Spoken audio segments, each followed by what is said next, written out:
모든 것에서는 시작이 있습니다. 모든 것에는 시작이, 모든 생명에는 시작이 있어요. 그렇기 때문에 이 시작을 아는 것은 굉장히 중요하다. 근데 성경은 그 시작으로부터 출발합니다.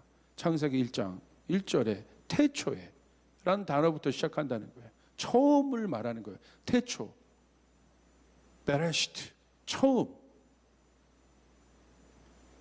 그 처음이라는 단어, 태초라는 단어를 썼다는 것 자체가 너무너무 중요한 거예요. 이 태초라는 단어가 굉장히 중요한 단어입니다.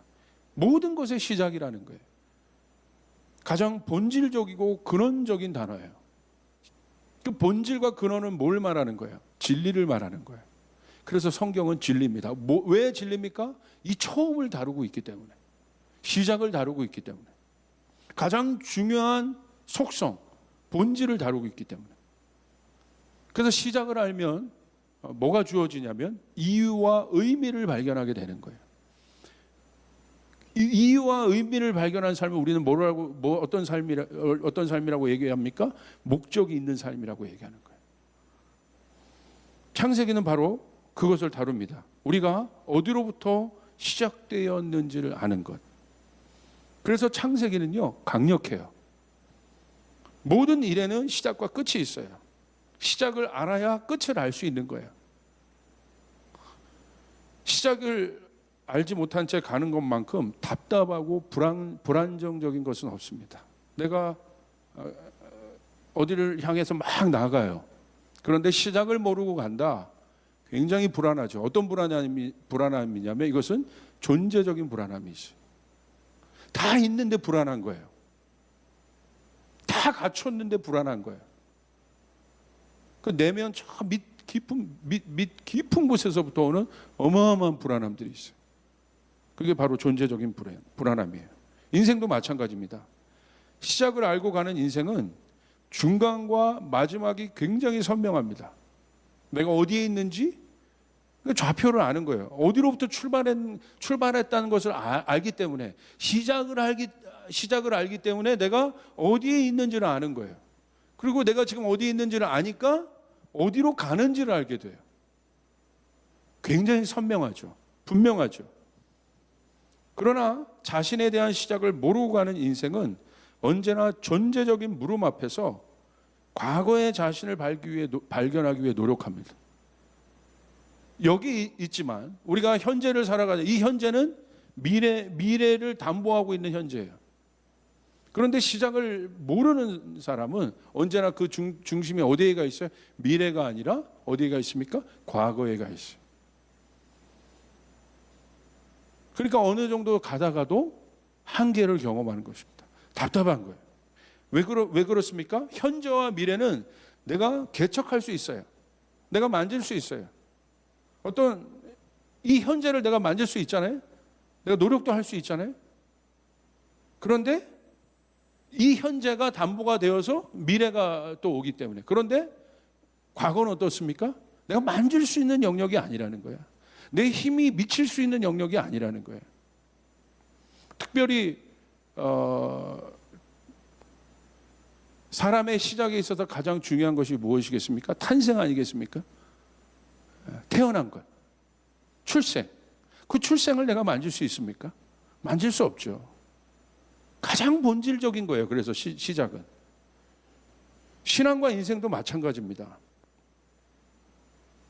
오늘 우리 신앙의 현주소는 만약에 옷 입는 것으로 비교한다면 단추를 끼우는 것과 같은데, 우리 인생이 단추를 끼우는 것이라면 성공한 신앙은 어떤 신앙이냐? 첫 단추를 잘 끼운 거예요. 여러분, 우리가 알지 않습니까? 중간 단추를 막 끼우고 있어요. 그런데 점점 뭔가 이상한 거죠. 뭔가 안 맞는 것들을 깨닫기 시작하는 거죠. 내 인생이 뭔가 어긋나기 시작한다는 것을 알기 시작하는 거예요. 그러니까 도대체 어디서 막힌 건지, 어디서 묶인 건지, 뭐가 잘못된 건지 갈수록 계속 어긋나는 거예요. 근데 진짜 황당한 건 뭐겠습니까? 잘 끼운 줄 알았는데 마지막에 갔는데 옷이 어긋나 있어요. 여러분, 이 인생은 얼마나 황당하겠습니까? 여러분, 그럼 방법이 뭐예요? 우리가 옷 입을 때도 단추가 어긋나 있어. 그럼 방법은 뭡니까? 중간에서 어떻게 먼 거를 막 만져서 여러분 단추를 잘 끼우겠어요? 아니잖아요. 어떻게 하겠어요? 다시 단추를 다 풀고 처음 단추부터 시작부터 다시 하는 거예요. 그래야 잘 끼울 수 있어요. 사실 우리가 구원받았다는 것은 시작이 바뀌었다는 거예요. 중간에 내 삶에 예수님이 개입해서 내 삶의 중간에 어떤 것이 나아진 개념이 아니라 내가 구원받았다는 것은 시작 자체가 바뀌었다는 것을 의미해요. 니고데모가 예수님께 물었던 질문이 그거 아니겠습니까? 예수님 뭐라고 얘기하세요? 구원에 대해서 말씀하시면서 뭐라고 말씀하십니까? 네가 구원받으려면 거듭나야 한다. 다시 태어나야 된다. 시작이 바뀌어야 된다. 중간에 내 어떤 것들을 노력해서 나아진 존재가 되는 게 아니에요. 그건 종교입니다. 그러니까 종교적인 관점에서 자꾸 복음을 보려고 그래요. 그래서 내가 뭔가 선하게 살고 좋은 생각을 하고 선한 일을 많이 하면 내가 뭔가 나은 존재처럼 여겨지는 거예요. 근데 성경은 그렇지 않다고 얘기하고 그건 구원이 아니라고 얘기하는 거예요. 아예 옷 자체가 바뀌는 거예요. 할렐루야. 옷 자체가 바뀌어지는 거예요. 제대로 된 옷 자체를 입게 되는 거예요. 그러니까 이런 겁니다. 내가 구원받았다는 건 이 방에서 저 방으로 완전히 내가 방 자체로 옮기는 거예요. 이 방을 내가 속해 있는 방을 청소하고 깨끗이 해서 마치 내가 괜찮은 방처럼 내가 살고 있는 공간이 괜찮은 곳이고 나도 괜찮은 존재처럼 여기는 것이 아니라 구원받았다는 것은 내가 속한 영역 자체가 바뀌는 거예요. 할렐루야. 여러분 아담도 그렇지 않습니까? 아담도 하나님의 영이 있었어요. 영적인 존재였어요. 하나님과 같이 있는 존재였어요. 함께하는 존재였어요. 하나님으로부터 공급받았어요. 하나님이 복이시고 복의 근원이시고 그 하나님의 복을 온전히 공급받을 수 있는 존재였어요. 그 복으로 인하여 땅을 다스리는 존재였어요. 생명의 공급을 지속적으로 입고 있는 그 충전을 받고 있는 존재가 인간이었어요. 왜 그렇습니까? 하나님과 함께하기 때문에. 시작이 하나님과 함께 되었고 하나님과 함께 걸어가고 있고 하나님과 같은 영역에서 드웰링하고 있기 때문에. 그런데 어떻습니까? 죄가 들어옴으로 말미암아 하나님, 생명이신 하나님과 분리되기 시작해요. 분리됐다는 건 뭐예요? 성경은 뭐라고 얘기해요? 육이 되었다고 얘기해요. 다른 방에 있는 존재가 되었다는 거야. 그 방은 어떤 방입니까? 죽음으로 가는 방이에요. 자, 그 첫 시작, 내가 누구인지를 발견하기 위해서 알아야 될 첫 시작, 그게 누굽니까? 하나님께서 사람을 만드셨어요. 아담, 첫사람 아담을 만드셨어요. 왜 그 아담을 보는 것이 나를 발견하는 데 있어서 가장 중요하겠습니까? 왜냐하면 그 아담 안에 내가 들어가 있기 때문에. 여러분 시간을 거슬러 올라가 보십시오. 오늘 예수님의 계보에도 계보라고 했어요. 예수님이 어디서로부터 누구로부터 왔는지 성경은 예수님의 계보를 정확하게 소개하고 있습니다. 마태복음 1장 1절에 이렇게 기록되어 있어요. 아브라함과 다윗의 자손 예수 그리스도의 계보라. 족보죠. 아마 여러분도 족보가 있는 분들도 있을 거예요. 내가 누군가. 족보라는 건 뭐예요? 내가 누구인지를 알려주는 거예요. 지금 어디로부터 왔는지. 성경도 예수님이 그냥 갑자기 나타나신 분이 아니라 예수님이 어디로부터, 예수님의 시작이 어디로부터 시작되었는지 이야기해 주고 있습니다. 뭐라고 얘기해 주고 있습니까? 아브라함은 누굽니까? 믿음의 첫 조상입니다. 예수님의 계보는 정확하게 아브라함부터라고 얘기하고 있어요.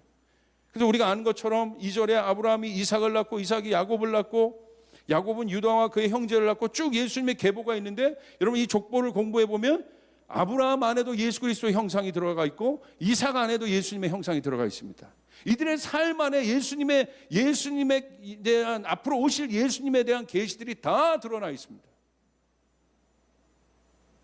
너무 재밌죠? 너무 분명하죠? 전혀 다른 존재인데 그 안에 예수님이 다 들어가 있어요. 근데 마지막에 어떻게 되어 있습니까? 16절, 야곱은 마리아의 남편 요셉을 낳았으니 마리아에게서 그리스도라 칭하는 예수가 나시니라. 예수님의 계보, 예수님의 시작을 성경도 보여주고 있다는 거예요. 그러므로 우리는 아담을 알아야 되는 것이죠. 하나님 앞에 복의 근원으로 왕같은 제사장으로 에덴을 통치했던 아담이 있어요. 그러나 죄 때문에 하나님으로부터 멀어져 하나님을 두려워하고 하나님을 두려워하고 나무 뒤에 숨어서 하나님의 목소리를 듣는 것을 벌벌 떨고 있는 아담은 누굽니까? 이 아담과 이 아담이 다릅니까? 성경은 뭐라고 얘기하고 있어요? 같은 아담인데 다른 아담인 거예요. 여러분, 이게 어마어마한 죄의 뿌리라는 게, 선악과 보십시오. 선악과는 뭡니까? 하나님이 만드신 나가 아니라, 하나님의 형상이 아니라 사단이 만들어준 나를 찾으라는 거예요. 근데 그 나는 뭐예요? 사단이 만들어준 나. 너는 선악을 분별하는 존재가 될 것이다. 선악을 분별하는 존재는 하나님밖에 없어요. 그러니까 사단이 만들어준 나는 뭐예요? 사단이 세팅한 나는 하나님과 대립관계에 있은 나를 만드는 거예요. 하나님으로부터 복을 받고 하나님께 순응하여 나아가는 그런 성숙한 자녀의 모습이 아니라 대립자로 만든 거예요. 경쟁자로 만든 거예요. 그 예가 뭡니까? 그게 선악과예요. 하나님은 선이라고 하셨어요. 하나님은 여리고를 무너뜨릴 수 있다고 얘기하셨어요. 근데 내가 안 된다는 거야. 하나님은 가능하다고 말씀하셨어요. 그런데 나는 아니라고 얘기하는 거야. 이 존재적인 불신, 이 부분이 해결되지 않으면 하늘문을 여는 믿음을 우리는 가질 수 없다. 우리의 어떤 행위로서 완성에 이를 수 없다는 것이죠. 그것이 우리가 첫 번째 아담을 알아야 되는 것이 중요한 것이, 그 첫 번째 아담이 결국 어떻게 했습니까? 실패했잖아요. 유기됐잖아요. 우리가 우리를 타고 올라가니까 어디까지 가요? 그 시작. 우리의 시작은 어디입니까? 아담인 거예요. 그 첫 번째 실패한 아담, 하나님과의 대립구조, 하나님과 대립각을 만들었던 그 아담 안에 누가 있습니까? 내가 있는 거야. 오늘 하나님의 말씀이 분명함에도 불구하고 우리 청년들 안에 하나님을 자꾸 대적하여 가고 싶어하고 뭔가 하나님의 말씀만으로는 충분하지 않을 것 같은 어떤 결핍된 마음의 뿌리는 어디냐면 첫 번째 아담의 그 형상이 내 안에 있는 거라.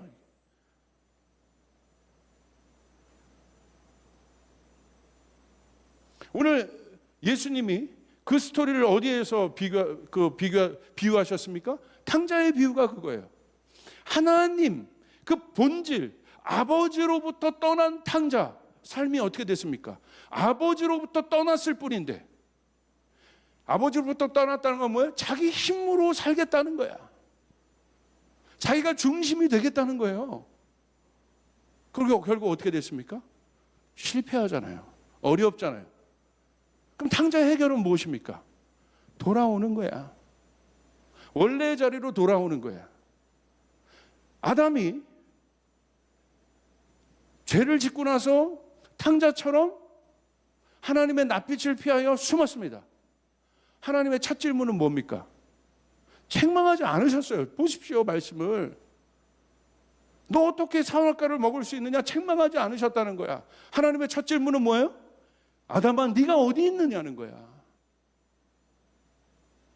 아담아, 네가 어디 있느냐는 건 다른 말로 하면 이런 겁니다. 아담아, 너를 알아야 한다.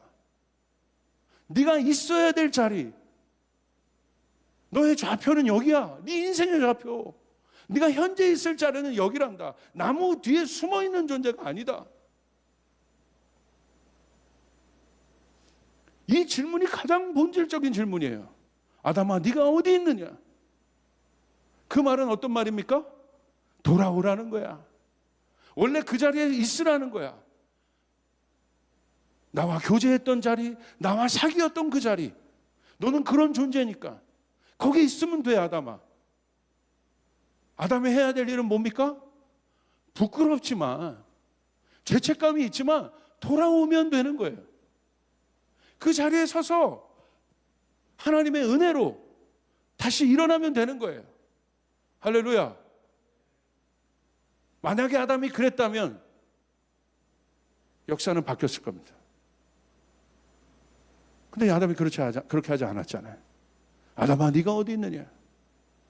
오늘 탕자를 향한 아버지의 마음 안에 있는 음성도 똑같은 거예요. 탕자, 네가 어디 있느냐? 너는 지금 돼지 주염나무나 먹고 있는 열매, 세상이 주는 그런 열매나 먹고 있는 존재가 아니다. 거기선 절대 너 행복할 수 없다. 탕자야, 네가 어디 있느냐? 그러니까 탕자가 어떻게 합니까? 결단하죠. 여전히 부끄럽고 여전히 죄 가운데 있음에도 불구하고 탕자가 결단해. 어떻게 결단합니까? 아버지 집으로 돌아오기로 결단합니다. 근데 그 돌아온다는 건 뭐예요? 그 돌아옴, 원형으로 원뜻으로 슈브라고 해요. 돌이키다, 회개를 말하는 거예요. 돌이키는 거예요. 가면 되는 거예요. 그 성경은 돌아오고 있는 아들 향해서 아버지가 어떤 모습을 하고 기다리고 있어요? 두 팔을 벌려 환영하고 있잖아요. 우리가 우리 자신을 고칠 수 없는 거예요. 우리가 우리 자신을 개선시킬 수가 없는 거예요. 돌아가니까 왜 예수님이 그 비유를 해주셨겠어요? 이 탕자의 비유가 두고두고 화제가 되는 이유가 신구약에 나타난 모든 복음이 이 탕자의 비유 안에 다 들어가 있는 겁니다. 할렐루야. 돌아오라는 거예요. 돌아오라. 그 자리에 있는 너를 발견해라. 이미 있는 너를 발견해라. 그러니까 갔을 뿐인데 아버지가 어떻게 합니까? 회복시켜줘요. 아버지 집 안에 있다는 것만으로, 아버지 안에 있다는 것만으로 그에게 모든 권위를 다시 주고. 자, 원래 있었던 거예요. 원래 아들이기 때문에 갑자기 탕자를 위해서 만들어 주신 것이 아니라 당연한 거야. 당연한 거. 로마서 5장 12절 15절을 보십시오. 이 부분에 대해서 바울이요 얼마만큼 구체적으로 정리했는지. 그러므로 한 사람으로 말미암아 죄가 세상에 들어왔고, 이 한 사람이 누굽니까? 아담이죠. 그로 말미암아 죄가 세상에 들어왔고, 또 그 죄로 말미암아 죽음이 들어온 것 같이 모든 사람이 죄를 지었기 때문에 죽음이 모든 사람에게 이르게 되었다. 성경은 뭐라고 얘기하고 있습니까? 그 한 사람으로 일어나요 모든 사람이 그 아담 한 사람 안에 들어있다는 거예요. 아담은 하나지만 시작이기 때문에. 13절, 율법이 있기 전에도 죄가 세상에 있었으나 율법이 없을 때는 죄가 죄로 여겨지지 않았습니다. 그러나 아담 시대로부터 14절 보십시오. 모세 시대에 이르기까지는 아담의 범죄와 같은 죄를 짓지 않는 사람들까지도 죽음의 지배를 받았습니다. 아담과 같은 죄를 안 졌어요. 나는 선한 사람이고 나는 의로운 사람이야. 난 괜찮은 사람이야. 난 죄가 없어. 근데 왜 나한테까지 교회는 이렇게 강조하고 복음은 꼭 그걸 고백해야 된다고 얘기해? 왜? 내가 남 해코지한 것도 아닌데. 근데 성경에 보니까 시작을 따라 올라가니까, 나는 그러지 않는다 할지라도 시작을 따라 올라가니까. 여러분 보십시오. 옛날 조선시대 때 노예제도 보십시오. 내가 아무리 잘나고 내가 아무리 똑똑해도 어디에서 태어난 거야? 우리 아버지가 노비면 노비인 거야. 선비가 있어요. 양반 가문이 있었어. 돈이 없어.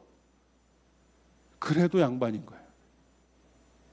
여러분 보십시오. 14절 15절 보겠습니다. 그러나 하나님께서 은혜를 베푸실 때에 생긴 일은 아담 한 사람이 범죄했을 때에 생긴 일과 같지 않습니다.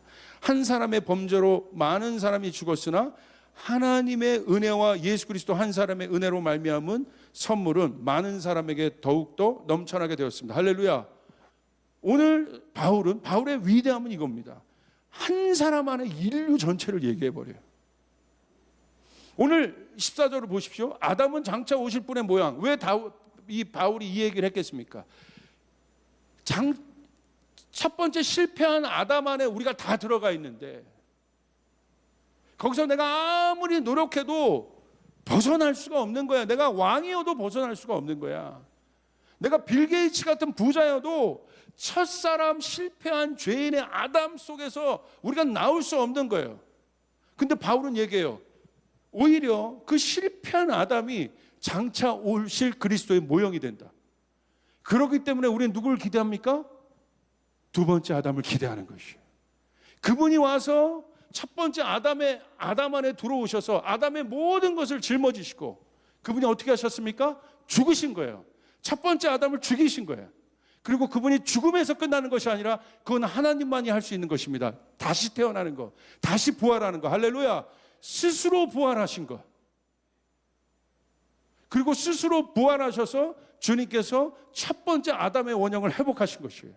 그리고 오늘 예수로 말미암아 우리는 어디에 있습니까? 실패한 아담에 있는 것이 아니라 두 번째 회복된 하나님의 형상 안에 있다는 사실을 믿으시길 바랍니다.